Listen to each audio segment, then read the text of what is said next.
નમસ્કાર, હું છું નિહાર દેસાઈ. આજના વિડીયોમાં વાત કરવી છે ગુરુકુલ શુપાની કેટલીક વિશેષતાઓ વિશે.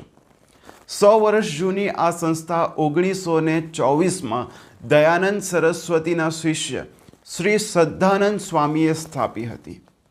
100 વર્ષ જૂની સંસ્થા છે, પરંતુ આજના ડિજિટલ અને આધુનિક યુગમાં કદમથી કદમ મિલાવીને આગળ વધી રહી છે. કારણ કે ગુરુકુલ શુપામાં અભ્યાસ કરતું તમારું બાળક એ શું પ્રવૃત્તિ કરી રહ્યું છે તે હવે તેઓના માતા પિતા આંગળીના ટેરવાથી જોઈ શકશે. કારણ કે તેઓએ એક એપ લોન્ચ કરી છે જેનું નામ છે ઇઝિન એડમિન એપ.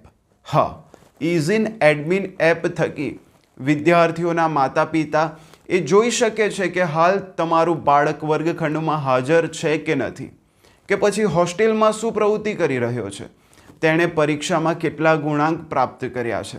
તે ઉપરાંત બાળકની અનેક વિવિધ માહિતીઓ મેળવવા માટે તેઓના માતા પિતા ઘરેથી જ બાળક વિશે જાણી શકે છે. ગુરુકુલ શુપાનું સમગ્ર કેમ્પસ ફાયર સેફટી તેમજ સીસીટીવી કેમેરાથી સજ્જ છે.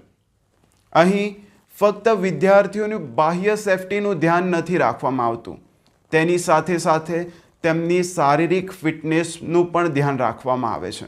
અહીં યોગા, મલખમ જેવી પ્રવૃત્તિઓ પણ કરાવવામાં આવે છે. જો તમારા બાળકને ભારતીય સેનાનો હિસ્સેદાર બનાવવા માંગો છો તો અહીં અગ્નિવીર પ્રોજેક્ટ પણ ચાલે છે.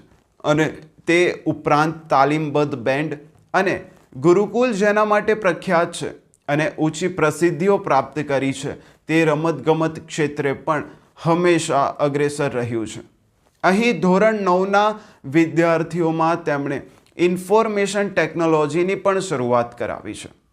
જો તમે સુપાના આજુબાજુના ગ્રામ્ય વિસ્તારમાં રહો છો તો તેવા વિદ્યાર્થીઓ અહીં તદ્દન ફ્રીમાં શિક્ષણ મેળવી શકે છે.